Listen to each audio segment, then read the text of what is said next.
الحمدللہ نحمدہ ونستعینہ ونستغفرہ ونعوذ باللہ من شرور انفسنا ومن سیئات اعمالنا من یہدہ اللہ فلا مضل لہ ومن یضللہ فلا ہادی لہ ونشہد ان لا الہ الا اللہ وحدہ لا شریک لہ ونشہد ان سیدنا ومولانا محمدا عبدہ ورسولہ المبعوث إلى كافة الناس بشيرا ونذيرا وداعيا إلى الله بإذنه وسراجا منيرا وصلى الله تعالى عليه وعلى آله وصحبه أجمعين أما بعد فأعوذ بالله من الشيطان الرجيم بسم الله الرحمن الرحيم يا أيها الذين آمنوا أطيعوا الله وأطيعوا الرسول وأولي الأمر منكم۔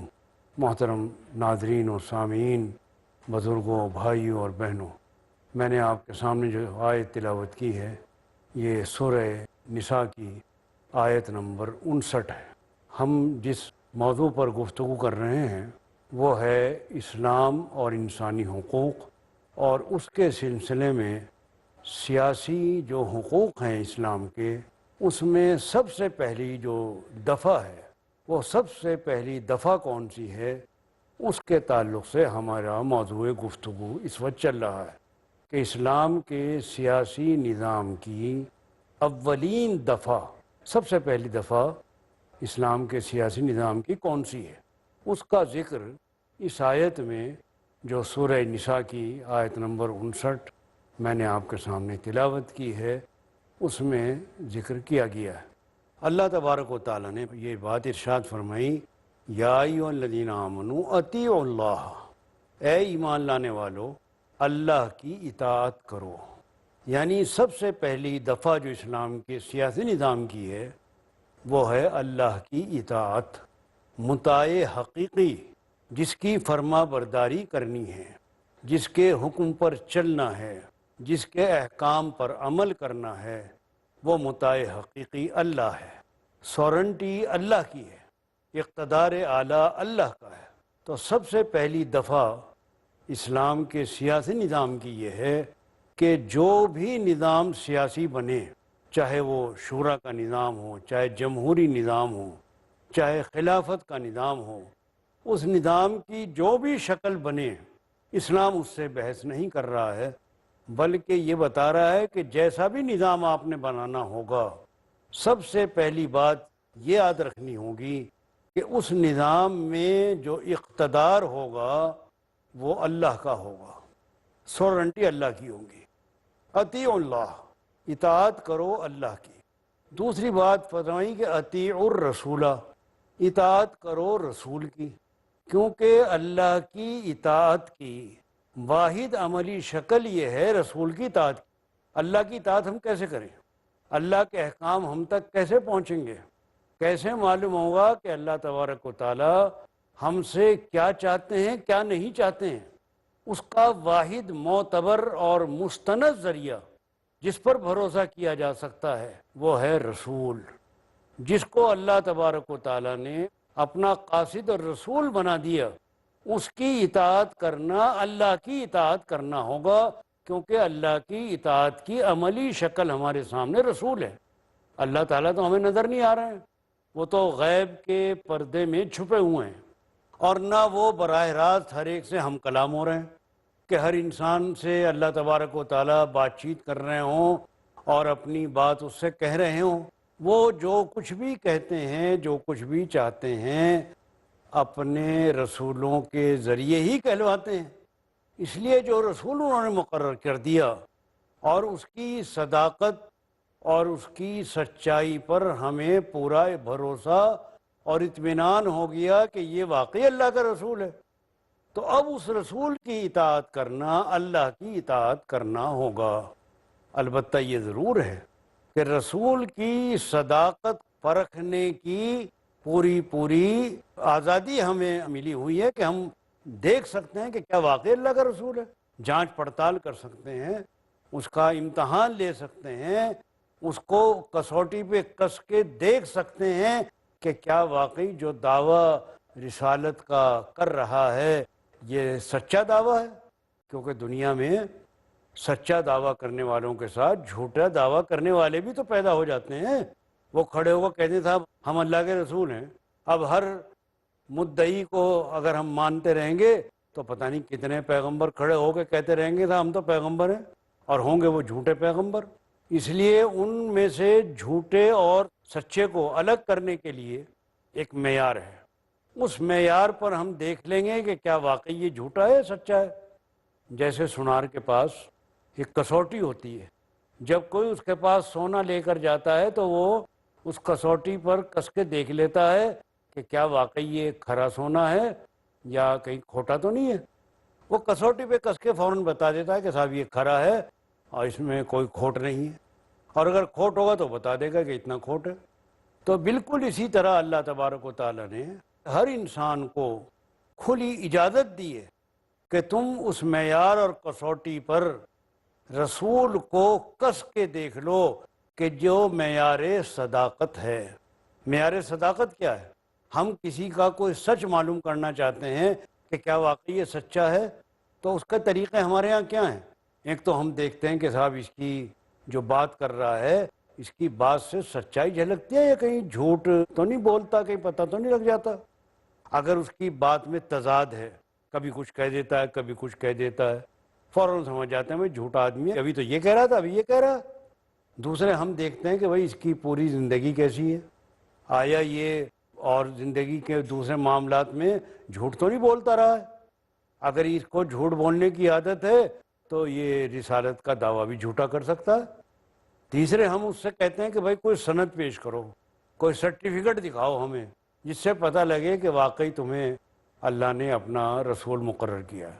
تو اس طرح سے ہم اس کو جانچ لیتے ہیں، اس کی زندگی دیکھتے ہیں، اس کی باتوں سے اندازہ لگاتے ہیں، اور اس کی سند دیکھتے ہیں کہ یہ سند بالکل صحیح ہے، اوریجنل ہے، اس میں کوئی گڑبڑ تو نہیں ہے۔ مثال کے طور پر ہم حضرت محمد رسول اللہ صلی اللہ علیہ وسلم جو 1500 سال پہلے تقریباً مکہ میں پیدا ہوئے ہیں، آج ہم ان کی صداقت کو اگر پرکھنا چاہیں تو آج بھی ہم ان کی سچائی کو معلوم کر سکتے ہیں۔ کیسے معلوم کریں گے؟ ایک تو ہم دیکھیں گے کہ ان کی پوری زندگی کیسی گزری ہے، بچپن، جوانی اور بڑھاپے اور پھر موت تک۔ جب ہم پوری زندگی کا جائزہ لیتے ہیں تو پتہ لگتا ہے کہ بھائی شخص نے تو کبھی ایک چھوٹا سا جھوٹ بھی نہیں بولا ہے۔ جب انہوں نے ایک چھوٹا سا جھوٹ نہیں بولا تو اتنا بڑا جھوٹ یہ کیسے بول دیں گے کہ میں اللہ کا رسول ہوں؟ تو ایک تو ہم نے اس طرح جانچا، دوسرے ہم نے اس طرح جانچا کہ ہم نے ان کی باتیں کہ بھائی باتوں میں کوئی تضاد تو نہیں ہے، کہیں یہ کچھ کہہ رہے ہوں کبھی کچھ کہہ رہے ہوں، کوئی ٹکراؤ تو نہیں ہے۔ معلوم ہوا کہ نہیں ہے، تو پوری زندگی جو باتیں کہتے رہے وہ ایک ہی بات ہمیشہ کہی ہے، کبھی ایسا نہیں ہوا کہ کبھی کچھ کہہ دیا ہو کبھی کچھ کہہ دیا ہو، کوئی تضاد ان کی گفتگو کے اندر نہیں پایا جاتا۔ تیسرے ہم نے کہا کہ بھائی سند لاؤ، سرٹیفکیٹ کیا ہے آپ کے پاس؟ تو ہم نے دیکھا کہ ان کے پاس قرآن مجید کا سرٹیفکیٹ موجود ہے۔ قرآن مجید کو انہوں نے کہا کہ یہ میرا سرٹیفکیٹ ہے، میری سند ہے، اور یہ اللہ کا کلام ہے۔ اللہ کا کلام ہے، ہم نے کہا کہ بھئی اللہ کا کلام ہے تو دیکھو کہ کیا واقعی اللہ کا کلام ہے، اوریجنل سرٹیفکیٹ ہے کہ ایسے تو نہیں بنا کے لے آیا ہو، چونکہ لوگ کلام بھی تو بنا لیتے ہیں۔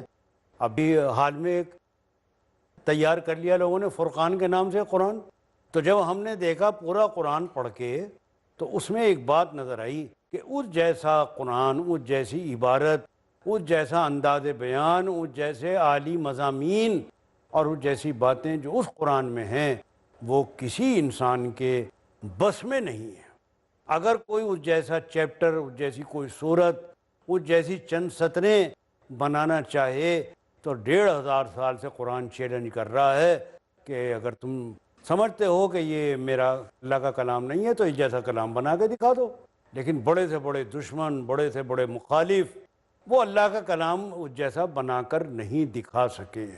تو ہم نے کہا نہیں بھائی یہ اوریجنل سرٹیفکیٹ ہے، واقعی اس میں کوئی نقلی پن، کوئی جعلی اس میں کام نہیں ہوا ہے۔ ایک صاحب نے مجھے دکھایا بڑی عجیب و غریب دلیل، بلکہ وہ اس کو پڑھنے کے بعد اور اس کو دیکھنے کے بعد انہوں نے ایمان قبول کر لیا. ابھی حال کا ہی واقعہ ہے. انہوں نے کہا کہ سورہ لہب ہے قرآن مجید میں ایک، جس میں حضرت محمد رسول اللہ صلی اللہ علیہ وسلم کے چچا، ان کے بارے میں ذکر ہے، ان کی برائی بیان کی ہے. تبت یدا ابی لہب وتب، یہ سورہ لہب قرآن مجید میں موجود ہے. تو سورہ لہب جب نازل ہوئی ہے اور اس میں ابو لہب کی بہت زیادہ برائی بیان کی گئی ہے کہ اس کے ہاتھ ٹوٹ جائیں. اس نے کہا تھا کہ تمہارے ہاتھ ٹوٹیں، اللہ نے کہا کہ تمہارے ہاتھ ٹوٹیں گے. تو سورہ لہب کے نازل ہونے کے بعد ابو لہب 10 سال تک زندہ رہا ہے. یعنی بالکل شروع میں نازل ہوئی ہے، آغاز میں، اور اس کے بعد برسوں تک وہ زندہ رہا ہے.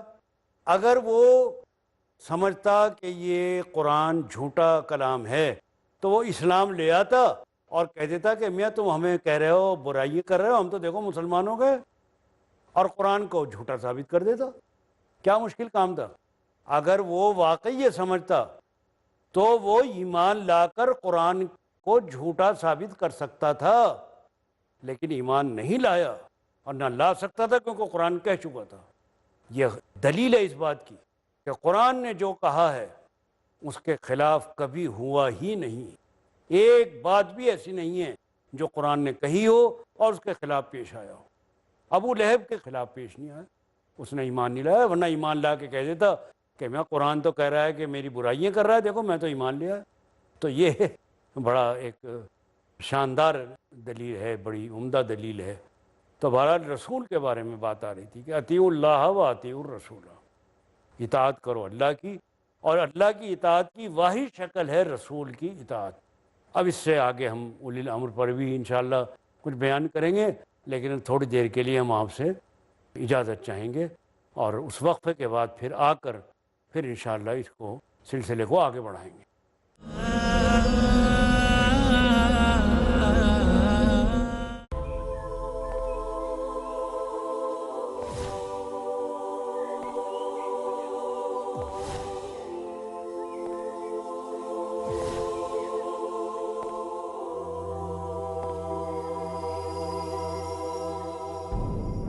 زلزلے ہیں، بجلیاں ہیں، قحط ہیں، آلام ہیں، کیسی کیسی دکھ ترانے مادر ایام ہیں.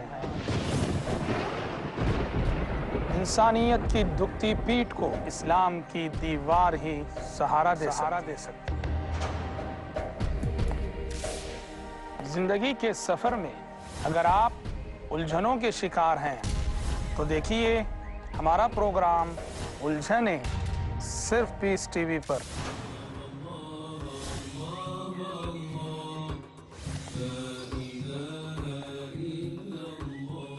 جانیے وہ تعلیمات جن کی روشنی میں آپ کو ملے گی بے شمار مشکلوں سے نجات.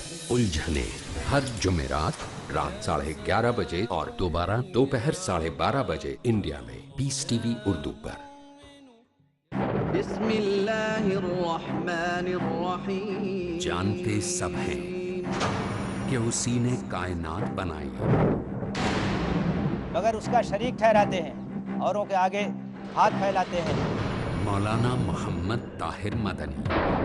کہیں ایسا نہ ہو کہ ہاتھ سے نکل جائے جنت، اس لیے کیجئے صرف اور صرف اللہ ہی کی عبادت. اللہ کی عبادت ہر پیر شام 6 بجے اور دوبارہ رات 12:30 بجے انڈیا میں پیس ٹی وی اردو پر.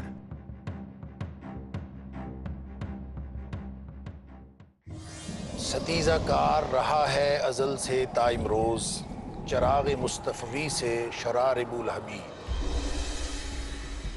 ازل سے جاری ہے ایک فکری و عملی کشمکش. الہادی گمراہیوں کے اندھیرے ہیں ایک طرف اور اسلام کی روشنی ہے دوسری طرف. اللہ ولی الذین آمنوا یخرجہم من الظلمات الی النور.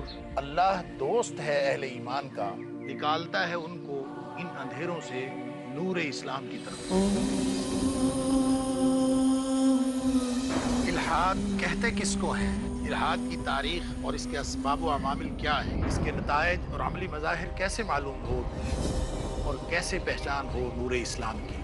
دیکھیے ہمارا پروگرام الحاد اور اسلام جانیے کس قدر بنیادی سچائی اور مضبوطی کے ساتھ تاریک دلوں کو روشن کر رہا ہے اللہ کی وحدانیت کا پیغام، الہاد اور اسلام۔ اگلا پروگرام پیس ٹی وی اردو پر۔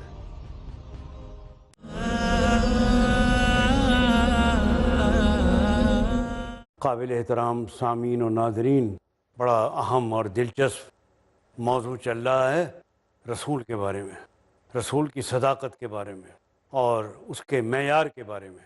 اور ہم نے جو باتیں آپ کی خدمت میں پیش کی ہیں کہ حضرت محمد رسول اللہ صلی اللہ علیہ وسلم کی صداقت کی یہ ایسی دلیلیں ہیں کہ جن کا انکار نہیں کیا جا سکتا۔ تو ہمارے سامنے چونکہ اللہ کی اطاعت کا واحد ذریعہ عملی صورت رسول ہیں، اس لیے قرآن کہتا ہے کہ اطیعوا اللہ و اطیعوا الرسول، اطاعت کرو اللہ کی اور اطاعت کرو رسول کی۔ اور رسول کی اطاعت کو کہتا ہے کہ وہ عین اللہ کی اطاعت ہے۔ رسول کے کہنے پہ چلنا دراصل اللہ کے کہنے پر چلنا ہے۔ گفتہ اللہ بود گرچہ حلقوں میں عبداللہ بود، ان کا کہنا اللہ کا کہنا ہے، اگرچہ زبان عبداللہ کی ہے لیکن بات تو اللہ ہی کی ہے۔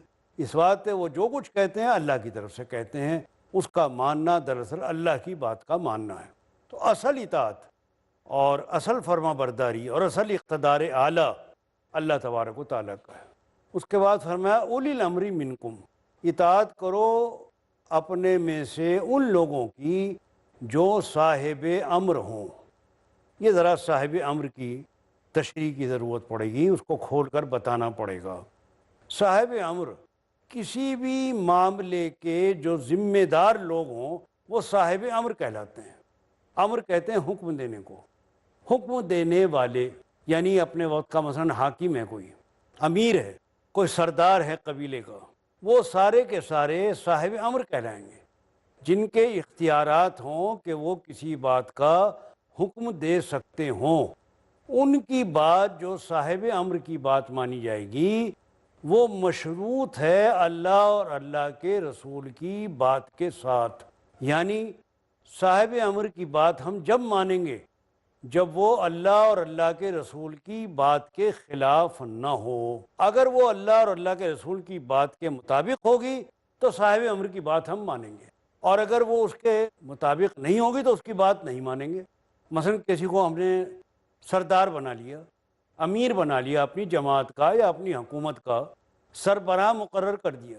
اب وہ سربراہ مقرر ہونے کے بعد اس کا فرض تو یہ بنتا ہے کہ وہ اللہ کے احکام کو جاری اور نافذ کرے، اس لیے کہ اطیعوا اللہ کہا گیا، اللہ کی اطاعت کرو، اور اللہ کے رسول کے نمونے کے اوپر چلے، اس لیے کہ واحد عملی شکل اللہ کی اطاعت کی رسول ہیں۔ لیکن اگر وہ کوئی ایسا آرڈر، کوئی ایسا حکم جاری کرتا ہے جو اللہ کے حکم اور رسول کے طریقے کے خلاف ہو تو وہ حکم نہیں مانا جائے گا۔ مثال کے طور پر اسلام میں شراب حرام ہے، سود جو ہے وہ ناجائز ہے۔ اگر کل کو وہ سود کو جائز قرار دے دے، کل کو کہہ دے کہ نہیں صاحب شراب میں کوئی حرج نہیں ہے، جائز ہے، پی لیا کرو، یا اور اسی طرح کا کوئی خلاف شرع، خلاف اسلام حکم جاری کرنا چاہے تو اس کے احکام نہیں مانے جائیں گے۔ صاحب امر کی اطاعت کرنی ہے لیکن مشروط اطاعت ہے، غیر مشروط نہیں ہے۔ شرط ہے اس بات کی کہ وہ خود بھی اطیعوا اللہ و اطیعوا الرسول کر رہا ہو، وہ خود بھی اللہ اور اللہ کے رسول کی اطاعت کر رہا ہو، اور پھر مطالبہ کرے وہ کہ تم بھی اللہ اور اللہ کے رسول کی اطاعت کرو، میں بھی کر رہا ہوں۔ تو جس طرح عام لوگوں کے ذمے ہے کہ وہ اللہ کے اقتدار اعلیٰ کو تسلیم کریں، اسی طرح امیر وقت کے ذمے بھی ہے کہ وہ بھی اللہ کی اطاعت کو تسلیم کریں، بلکہ سب سے پہلے اس کو تسلیم کرنا پڑے گا، جس کو ہم کہتے ہیں حلف وفاداری۔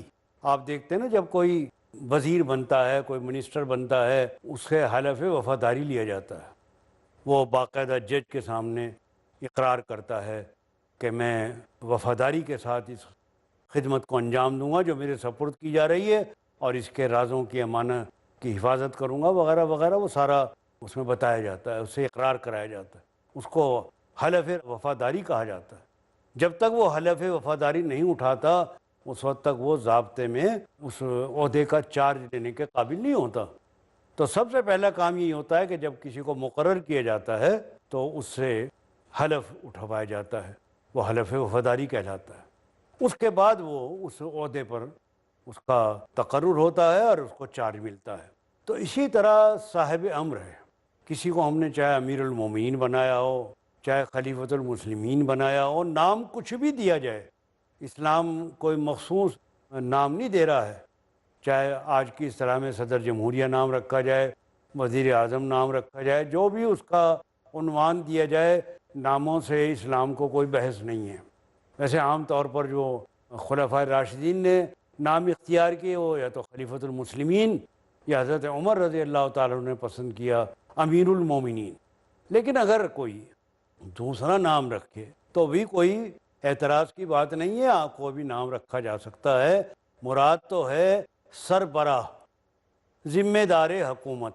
وہ سربراہ کا نام کچھ بھی آپ آج کی اصطلاح میں دے لیتے ہوں، اس سے ہمیں کوئی غرض نہیں ہے، لیکن جو بھی سربراہ ہوگا وہ سربراہ خود بھی اللہ کے اور رسول کی وفاداری کا حلف اٹھائے گا۔ جب وہ خود حلف اٹھائے گا کہ میں احکام الہی پر عمل کروں گا اور سنت رسول کے طریقے کے اوپر چلوں گا، اس حلف وفاداری کے بعد وہ اس عہدے پر بٹھایا جائے گا، اس کا چارج ملے گا۔ اب اس کا یہ فریضہ ہوگا کہ وہ جو بھی حکم دے اللہ اور رسول کے احکام کے خلاف نہ دے، اور اگر وہ اللہ اور رسول کے احکام کے خلاف حکم دیتا ہے تو ہمارے اوپر اس کی اطاعت لازم نہیں ہے۔ ہمارے اوپر اس کی اطاعت جب ہی لازم ہے کہ وہ اسی کے مطابق حکم دے۔ یہ اسلام کے سیاسی نظام کی اولین دفعہ ہے، سب سے پہلی دفعہ ہے، اور اس میں بڑی اہمیت یہ ہے کہ اس میں اقتدار اعلیٰ اللہ کا قائم ہو جاتا ہے۔ اللہ تبارک و تعالیٰ کو مقتدر اعلیٰ ماننے کے بعد اب آگے قدم اٹھایا جاتا ہے۔ اب چاہے وہ آپ پارلیمنٹ بنائیے، چاہے شورا کے ذریعے الیکشن کرائیے، چاہے اس کی عملی شکل زمانے کے حالات اور وقت کے تقاضوں کے مطابق کچھ بھی ہو، اسلام نے ان تفصیلات سے زیادہ بحث نہیں کی، اور بحث نہ کرنے کی وجہ یہ ہے کہ وقت اور حالات بدلتے رہتے ہیں۔ اب جس زمانے میں مدینہ طیبہ میں حکومت تھی، آبادی بہت تھوڑی سی تھی، چند آدمیوں کو مقرر کر دیا کہ بھئی لوگوں کی رائے معلوم کرو، لوگ کیا چاہتے ہیں۔ لیکن آج کے زمانے میں اس طرح رائے کا معلوم کرنا بہت مشکل کام ہے کہ چند آدمیوں کو مقرر کر کے آپ لوگوں کی رائے معلوم کر لیں۔ اتنی بڑی بڑی آبادیاں ہو چکی ہیں کہ لوگوں سے مشورہ، لوگوں کی رائے کا آنا اس طرح سے نہیں ہو پائے گا۔ تو اب عملی طور پر جو بھی شکل ہو، چاہے وہ ووٹ کی شکل ہو، چاہے ووٹ میں متناسب نمائندگی کی شکل ہو، یا جو بھی صورت ہو، اس میں کوئی اعتراض والی بات کوئی نہیں ہے، لیکن بس اصل بات وہی ہے کہ اقتدار اعلیٰ اللہ کا ہے۔ اس کے بعد اسلام کی حکومت کی عملی شکل کیا ہوگی، اس کے بارے میں کوئی بہت زیادہ بحث و تمہیز اسلام میں نہیں کی گئی ہے، اور اس کو وقت اور حالات کے مطابق چھوڑ دیا گیا ہے۔ تو چونکہ ہم تو ایک علمی بات کر رہے ہیں اور عملی بات کر رہے ہیں کہ اگر ایسا ہوتا ہے تو اس میں کس کو ہم کہیں گے کہ اسلامی حکومت ہے اور کس کو کہیں گے کہ اسلامی حکومت نہیں ہے۔ اگر ہمیں یہ معلوم کرنا ہو کہ اسلامی حکومت ہے تو ہمیں سب سے پہلے یہ دیکھنا ہوگا کہ آیا اقتدار اعلیٰ اللہ کا ہے یا نہیں۔ اگر اقتدار اعلیٰ اللہ کا ہے تو ہم کہیں گے اسلامی حکومت ہے، چاہے اس میں عملی طور پر کچھ بھی شکل بنائی گئی ہو، اور اگر اقتدار اعلیٰ اللہ کا نہیں ہے تو ہم اس کو اسلامی حکومت نہیں کہیں گے۔ اس لیے اسلام کے سیاسی نظام کی اولین دفعہ یہ ہے کہ اقتدار اعلیٰ اللہ کا ہے۔ اطیعوا اللہ و اطیعوا الرسول و اولی الامر منکم۔ ہم نے اس پر کافی گفتگو کی ہے اور کوشش کی ہے کہ جتنے بھی پہلو ہیں وہ ہم مختصر طور پر اس محدود وقت میں آپ کے سامنے رکھ دیں، تاکہ اسلام کے انسانی حقوق کا یہ گوشہ تشنا نہ رہ جائے۔ بس اس پر ہم اب آپ سے رخصت چاہیں گے، اجازت چاہیں گے، اور انشاءاللہ پھر آپ کی خدمت میں کسی موقع پر حاضر ہوں گے اور آپ سے خطاب کی سعادت حاصل کریں گے۔ وآخر دعوانا الحمدللہ رب العالمین.